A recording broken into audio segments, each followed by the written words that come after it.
The neon lights of Seoul's downtown district flickered against the darkening sky as officers Kim Tae and Park Min cruised through their final patrol of the evening. The city hummed with its usual energy, but something felt different tonight. Kim Tae noticed it first, a strange static crackling through their radio that shouldn't have been there. "Dispatch, we're getting some interference on Channel 7, Kim reported, tapping the radio with his finger. "Copy that, Unit 12. We're tracking some unusual atmospheric disturbances. Probably just solar activity," came the reply. Park Min rolled his eyes. "Solar activity, my foot. The equipment's just getting old." He was about to continue when a loud shouting echoed from the street ahead. "What's that commotion over there?" Through the windshield, they spotted a figure in tattered clothing standing outside the military recruitment center, waving his arms wildly at the building's reinforced glass doors. The man's jacket was torn in several places, and his hair looked like he hadn't seen a shower in days. He was pressing his face against the glass, shouting something they couldn't quite make out. "Another one of those street guys," Park muttered, pulling the patrol car to the curb. "Probably wants shelter for the night." Kim Tae stepped out first, his hand instinctively resting on his radio. Something about the man's movements seemed too purposeful, too urgent for a typical vagrant. "Sir, you need to move along. This is government property." The stranger spun around, and Kim was struck by the intensity in the man's eyes. Despite his disheveled appearance, there was something commanding about his presence. His gaze wasn't vacant or confused like most people they dealt with in these situations. It was sharp, calculating, almost military in its focus. "Officers, thank goodness," the man said, his voice carrying an authority that made both policemen pause. "Listen very carefully. I know this sounds impossible, but humanity has exactly 72 hours before the Kalos invasion fleet reaches Earth's orbit. I need immediate access to the emergency communication system inside this building." Park Min let out a snort of laughter. "Right? Aliens? Let me guess. They're coming for our water supply." "This isn't a joke," the man replied, his tone becoming more urgent. 3 days ago, their advanced scouts passed Jupiter. They're using stealth technology that makes them invisible to our current detection systems. The only reason I know is because I've been tracking them for the past 6 months. Kim Tae noticed something odd about the man's clothing now that he was closer. The fabric looked strange, not quite like anything he'd seen before. It had a metallic sheen that seemed to shift in the streetlight, and there were what appeared to be burn marks along the sleeves. "Sir, where exactly did you come from tonight?" Kim asked, genuinely curious despite himself. The man pointed toward the sky. "My escape pod crashed in the mountains north of here. The main ship was destroyed, but I managed to get the intelligence data out before the Kalos realized what I was doing. That building has the only communication array powerful enough to reach our deep space monitoring stations." Park Min was already reaching for his handcuffs. "Okay, buddy, that's enough science fiction for one night. We've got real work to do," the man said, backing away slightly. "Look at the sky. Do you see that constellation there?" He pointed to a cluster of stars that seemed brighter than usual. "Those aren't stars, they're Kalos surveillance drones, and they've been watching this city for the past 48 hours. Both officers looked up. The lights he was pointing to did seem unusually bright, and they appeared to be moving in a subtle pattern that natural stars wouldn't follow. "Probably just satellites," Kim said, though uncertainty crept into his voice. "Those satellites are analyzing our defense systems right now," the man continued. "They know exactly where our missile installations are, where our orbital platforms are positioned, and how our emergency response protocols work. The only advantage we have left is that they don't know we're aware of their presence." Park Min had heard enough. "Sir, place your hands behind your back. You're under arrest for disturbing the peace and trespassing on government property." As the handcuffs clicked shut, the man remained completely calm, which unnerved both officers more than any struggle would have. "My name is General Lee Jun, commander of the 7th Deep Space Reconnaissance Division. I've spent the last 3 years infiltrating Kalos space, and I'm probably the only human alive who knows how to stop what's coming." "Sure you are," Park muttered, but Kim noticed the man's posture hadn't changed despite being restrained. He still carried himself like someone accustomed to command. "You're making a mistake that will cost thousands of lives," General Lee said quietly as they walked him toward the patrol car. "In 71 hours and 43 minutes, the first wave of their attack ships will emerge from hyperspace. They'll target our major cities first: Seoul, Tokyo, New York, London. After that, it's just cleanup." Kim opened the rear door of the patrol car but hesitated. "Hypothetically, if what you're saying is true, what would you need to do in that building?" General. Lee looked directly at him. Send a coded message to Admiral Hun J at Orbital Command. Tell him the Ghost Protocol is active and that Package 17 needs immediate deployment. He'll understand what that means. As they drove away from the recruitment center, Kim couldn't shake the feeling that something was terribly wrong. The static on their radio was getting worse, and those strange lights in the sky seemed to be getting brighter. The fluorescent lights in the police station hummed overhead as officers Kim Tae and Park Min escorted their unusual prisoner through the busy corridors. Other officers glanced up from their paperwork, curious about the disheveled man who walked with such straight posture despite being handcuffed. Booking room 3 is free, called out Officer Yoon from behind the front desk. What's the charge? Disturbing the peace, trespassing, and possibly being completely insane, Park replied, though something in his tone suggested he wasn't entirely convinced of the last part. In the small interrogation room, General Lee sat perfectly still while Kim tried to process his information. The computer screen kept flashing error messages every time they attempted to run his fingerprints through the system. That's weird, Kim muttered, trying the scanner for the 4th time. The machine keeps saying access denied. Classified personnel. Park leaned over to look at the screen. Probably just a glitch. Try running it manually. I did. Same result. Kim frowned at the monitor. It's like his prints are in the system, but we don't have clearance to see them. General Lee watched their confusion with patient eyes. The fingerprint encryption is level 9 security. Only personnel with cosmic clearance can access those files. Cosmic clearance? Park laughed. What's that supposed to mean? It means there are threats to humanity that most people aren't cleared to know about, General Lee replied calmly. The Kalos Empire is one of them. They've been watching Earth for over 50 years, waiting for the right moment to strike. Kim sat down across from him, still puzzled by the computer errors. All right, let's say we believe you. If you're really this General Lee Jun, where's your identification? Where's your uniform? Destroyed when my stealth ship crashed 3 days ago. I barely made it to the escape pod before the Kalos fighters caught up with me. General Lee's eyes grew distant. I watched my entire crew get vaporized by their plasma cannons. Good people who died getting this intelligence back to Earth. Something in his voice made both officers pause.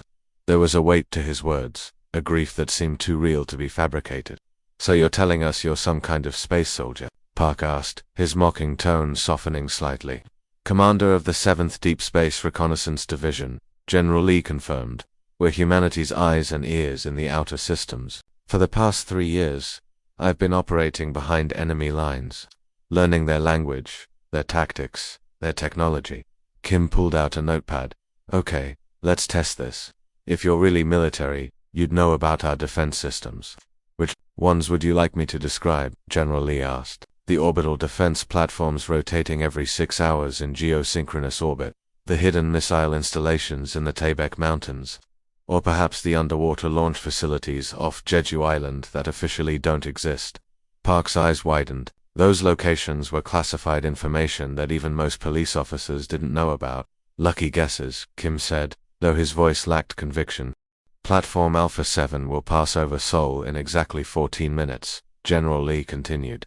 Its main weapons array will be facing northeast, covering the approaches from North Korea. Platform Beta 3 is currently offline for maintenance. It's been dark for the past 6 hours while they upgrade its targeting systems. Park grabbed his phone and quickly dialed a number. After a brief conversation, he hung up with a pale face. He's right about the maintenance window. How could you possibly know that? Because I helped design the rotation schedule 5 years ago, General Lee replied, before I volunteered for deep space reconnaissance. Before I learned that humanity has enemies among the stars. The interrogation room fell silent except for the hum of the air conditioning. Kim stared at his notepad, trying to process what he was hearing. The Kalos detected our outer defense satellites approximately 6 hours ago, General Lee continued. Their scout ships use quantum sensors that can penetrate our stealth technology. Right now they're mapping every defensive position we have. If that's true, why haven't they attacked yet? Kim asked. Because they're thorough. The Kalos don't leave anything to chance. They'll wait until they have complete intelligence on our capabilities before they strike. That gives us maybe 68 hours to mount some kind of defense. Park was pacing now. This is crazy. Even if you are who you say you are, what can we do? We're just beat cops.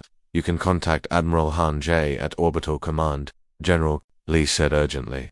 Tell him the Ghost Protocol has been compromised. Tell him Package 17 needs immediate deployment. What's package 17? Kim asked. General Lee's expression grew grim.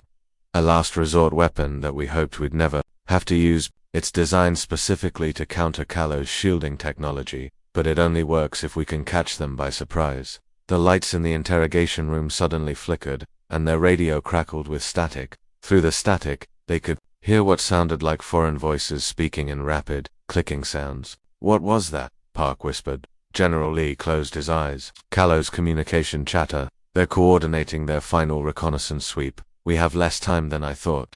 Kim stood up abruptly. I'm calling this in to the captain. If there's even a chance you're telling the truth. There's no time for bureaucracy, General Lee interrupted. Every minute we waste here is a minute that Callows used to prepare. They know exactly how our command structure works. They know that by the time your superiors finish debating whether to believe me, it will be too late. The radio crackled again, and this time the alien voices were clearer. Both officers could hear the rhythmic clicking sounds that definitely weren't human. Dear God, Park breathed.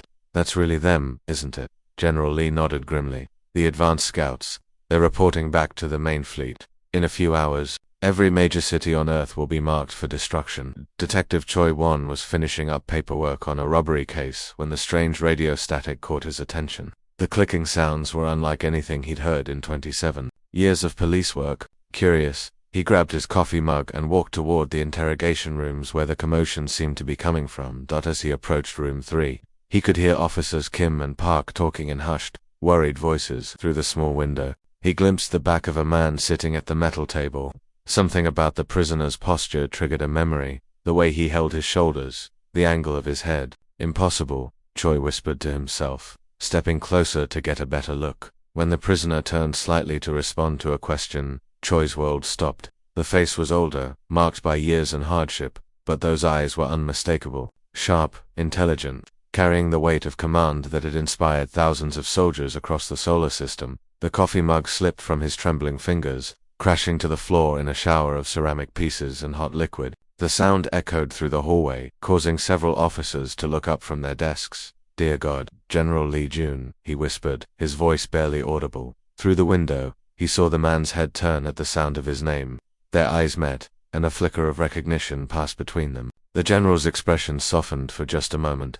Seeing a familiar face from a lifetime ago, Choi burst through the interrogation room door, startling officers Kim and Park who were still trying to process the alien voices on their radio. Detective, what's wrong? Kim asked, noticing the older man's pale complexion. Do you have any idea who you've arrested? Choi's voice shook with a mixture of awe and disbelief. This is General Lee Jun, the hero of Mars, the architect of humanity's greatest military victories. Park looked confused. The guy from the history books, but he disappeared years ago on some classified mission. Not disappeared, Choi said, never taking his eyes off the general. Deep cover reconnaissance. The most dangerous assignment in human history. He turned to the younger officers. 25 years ago I was a scared private fighting in the Mars uprising. The corporate militias had us surrounded, outnumbered 10 to 1. We were going to die on that red planet, far from home. General Lee spoke quietly. Private Choi Won, 3rd Martian Infantry Division. You took shrapnel in your left shoulder during the assault on Olympus base. Choi nodded, unconsciously touching his shoulder where the old wound still ached in cold weather. This man single-handedly turned the tide of that battle. His tactical genius saved not just my life, but the lives of 50,000 colonists. Release him immediately. Choi barked at the stunned officers, his detective authority mixing with the respect of a soldier for his former commander.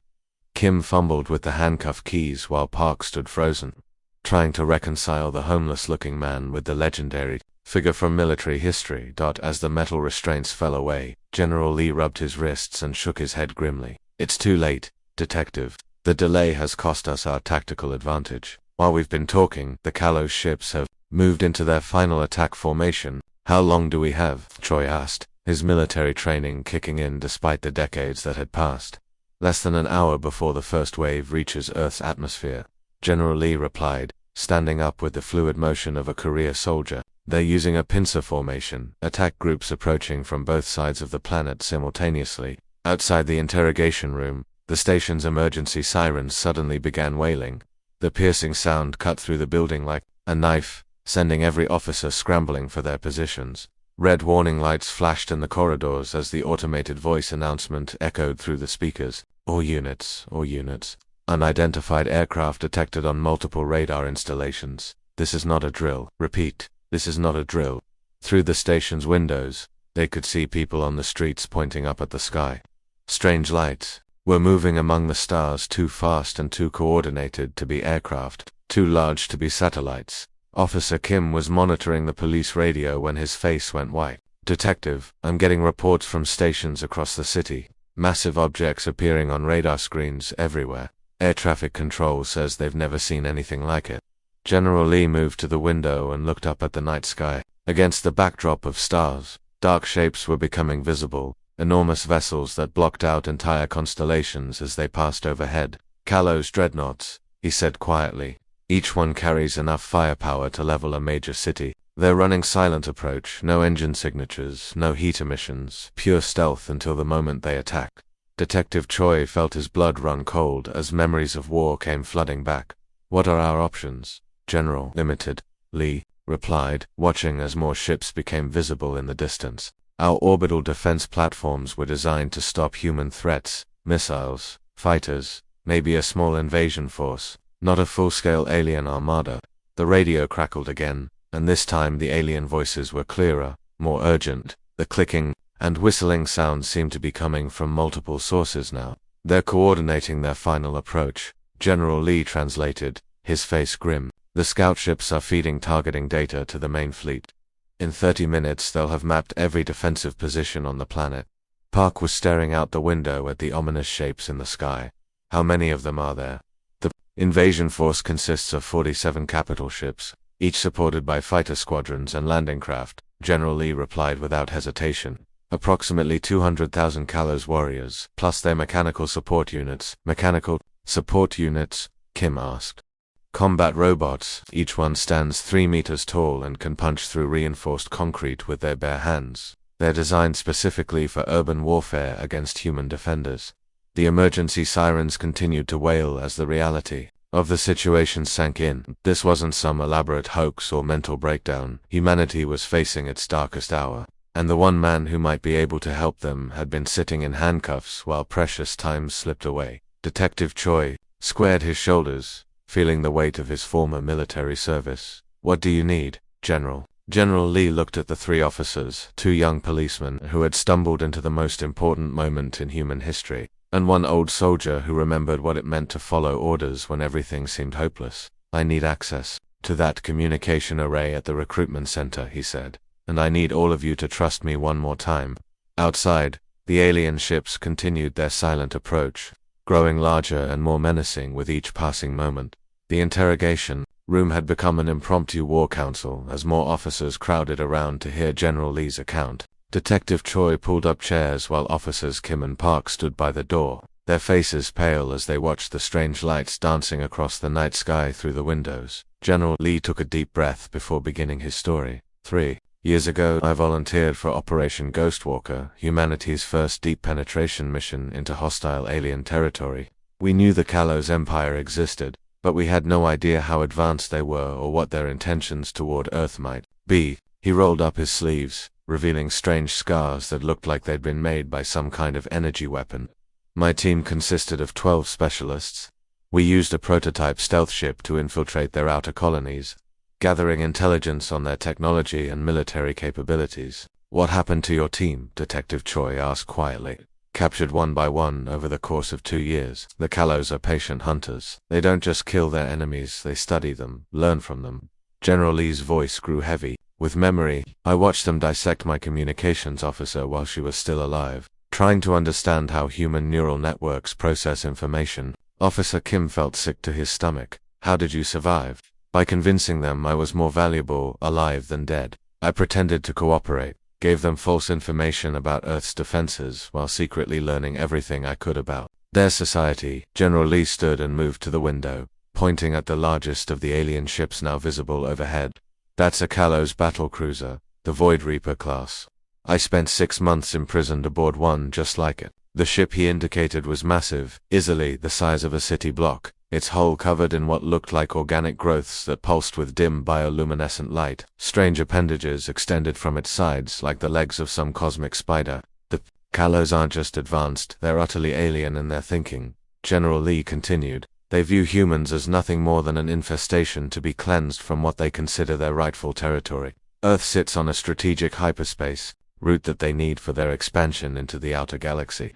Park was monitoring the police radio, and his face grew increasingly worried. General, I'm getting reports of more ships appearing over every major city on the planet. Tokyo, New York, London, they're everywhere. The Kalos military doctrine is overwhelming force applied simultaneously, Lee explained. They don't believe in gradual conquest. When they attack, they commit everything to ensure complete victory in the shortest possible time. Detective Choi leaned forward. You mentioned they have superior firepower and shielding. What exactly are we up against?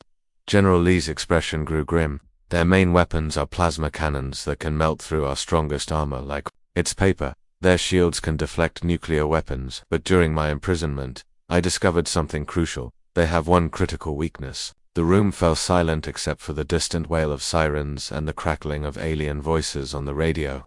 Their shield generators and weapons systems share the same power core, General Lee revealed. When they fire their main plasma cannons, they have to momentarily lower their shields to prevent energy feedback that would destroy their own ships. It's a design flaw they've never bothered to fix because no enemy has ever been able to exploit it. Officer Kim's eyes widened with understanding. So if we could time our attacks perfectly, we could punch through their defenses during those split-second windows, General Lee confirmed. But it requires precise coordination. Every ship in our fleet would need to fire at exactly the right moment, and we'd only get one chance. Kim stared at his hands, the weight of realization crushing down on him. We stopped you from warning them. If we hadn't arrested you, the recruitment center has a direct quantum communication link to Admiral Han J at Orbital Command, General Lee said, his voice carrying no blame despite the gravity of the situation. I needed 30 minutes to upload the tactical data I'd gathered and coordinate a preemptive strike. Our ships could have been in position, waiting for the perfect moment. Through the station windows, they could see more ships materializing. Out of the darkness, the alien vessels moved with an eerie grace, positioning themselves in a complex three-dimensional formation around the planet. Now our fleets are mobilizing in standard defensive positions exactly where the Kalos expect them to be, General Lee continued. I watched them study hundreds of recorded human battles during my captivity. They know our tactics, our weaknesses, our predictable responses to invasion scenarios. Detective Choi stood up, his old military instincts taking over. What's our current tactical situation? Grim, General Lee replied honestly. The Kalos have 47 capital ships, each protected by fighter escorts and automated defense drones. Our orbital platforms and lunar bases are already targeted. When they begin their attack, they'll eliminate our space-based defenses first, then systematically destroy every major population center. The radio crackled with a new sound, a low rhythmic humming that seemed to vibrate through the building itself. What's that noise? Park asked nervously. General Lee's face went pale. Charging sequence, they're powering up their main weapons. He looked at his watch. We have maybe 10 minutes before the first wave of attacks begins. Outside, the massive alien ships were beginning to glow with an ominous purple light as their weapon systems came online. The humming grew louder, and people on the streets below were pointing up in terror at the sight of the enormous vessels, preparing to unleash destruction. Is there anything we can do? Kim asked desperately. General Lee was quiet for a long moment, calculating possibilities in his head. There's one chance, a desperate gamble that might work if we can get the right information to our fleet commanders in time. What kind of gamble? Detective Choi asked. The Kalos always begin their attacks with a coordinated alpha strike. Every ship fires simultaneously to maximize psychological impact. If we can predict the exact timing of that first salvo, our ships might be able to exploit the shield vulnerability I discovered. The humming reached a crescendo, and the purple glow from the alien ships grew blindingly bright. Through the windows, they could see the massive plasma cannons extending from the ship's hulls, pointing down at the city below. 10 seconds to weapons discharge, General Lee said, his voice steady despite the terror of the moment. This is it. Humanity's moment of truth. The purple glow from the alien ships reached its peak just as General Lee dove for the police station's communication console. His fingers flew across the controls with practiced efficiency. bypassing security protocols with codes that shouldn't have existed in a local police database. How did you, Officer Kim started to ask, but General Lee cut him off. Military. Override codes. Every government facility has them for emergencies exactly like this. The general's voice was steady, despite the chaos erupting outside. Through the windows, they could see the first plasma bolts streaking down from the Kalos ships, striking the city's outer districts in brilliant flashes of purple fire. All units. This is General Lee Jun. Authorization code Alpha C. He spoke into the radio with commanding authority. Implement Broken Arrow protocol immediately. This is not a drill. The response was immediate. Across the globe, military commanders who had been skeptical of the alien threat suddenly found themselves facing the impossible. The legendary General, Lee Jun, presumed dead for 3 years, was somehow coordinating Earth's defense from a police station in Seoul. General, this is Admiral Han Jae at Orbital Command, came a familiar voice through the static. We thought you were dead. What's your tactical assessment? Grim but not hopeless, Lee replied, watching as another wave of plasma fire erupted across the city skyline. The Kalos are following their standard invasion protocol. They'll focus on eliminating our space-based defenses first, then move to ground assault. We have approximately 4 hours before their landing craft deploy. Detective Choi was coordinating with local police units, but even his experienced voice shook as he relayed reports. General, we're getting casualties from every district. The plasma strikes are vaporizing entire city blocks. Expected, Lee said grimly. The Kalos always begin with terror tactics. They want to break our will to fight before the real battle begins. He turned to officers, Kim and Park. I need you both to serve as my liaison to ground forces. Can you handle that? Both officers nodded, their earlier skepticism replaced by grim determination. They had seen the enemy with their own eyes, and they understood what was at stake. Kim, I need you to coordinate with the fire department and emergency services. Park, you'll work with the military units moving into the city. We're going to turn Seoul into a fortress. Over the next several hours, the battle for Earth raged across multiple fronts. The Kalos ships methodically destroyed humanity's orbital defense platforms, their plasma cannons cutting through the metal structures like paper. But General Lee had anticipated this, and Earth's fleet commanders were ready with contingency plans. Admiral, execute Pattern 7, Lee commanded as he watched the tactical display. Wait for the shield flicker, then concentrate all fire on the lead dreadnought. The moment came exactly as he had predicted. The massive Kalos battle cruiser lowered its shields for a split second to fire its main weapon, and in that instant, 20 human warships struck simultaneously. The alien vessel's hull cracked open like an egg, spilling atmosphere and debris into the void. Direct hit. Admiral Han's voice crackled through the radio. How did you know exactly when to fire? I spent 6 months studying their firing patterns, Lee replied. The Kalos are predictable once you understand their psychology. They value efficiency over adaptability. But humanity's victories came at a terrible cost.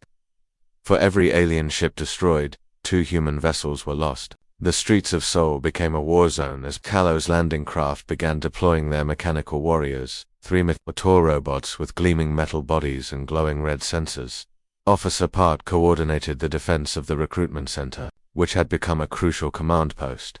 General, we've got mechanical units advancing on our position, at least 20 of them. Hold your fire until they're within 50 meters, Lee instructed. Their sensors are designed to track energy weapons, use conventional firearms, and aim for the joints. The battle for the recruitment center lasted 3 hours. The Kalos robots were incredibly strong and nearly invulnerable, but they moved with mechanical precision that made them predictable. Human defenders, guided by Lee's tactical expertise, learned to exploit their weaknesses. Kim found himself face to face with one of the mechanical warriors in the building's lobby. The robot's red sensors fixed on him as it raised its arm cannon. But Kim remembered the general's advice. Instead of running, he dove to the side at the last second, causing the robot to fire at empty air. The momentary delay was enough for Detective Choi to hit the machine's knee joint with a high-powered rifle, sending it crashing to the floor as dawn broke over the city. The last Kalos ship was falling from the sky in a trail of fire and smoke. The alien invasion had been repelled, but at a devastating cost. Entire neighborhoods lay in ruins, and the casualty count was climbing into the thousands.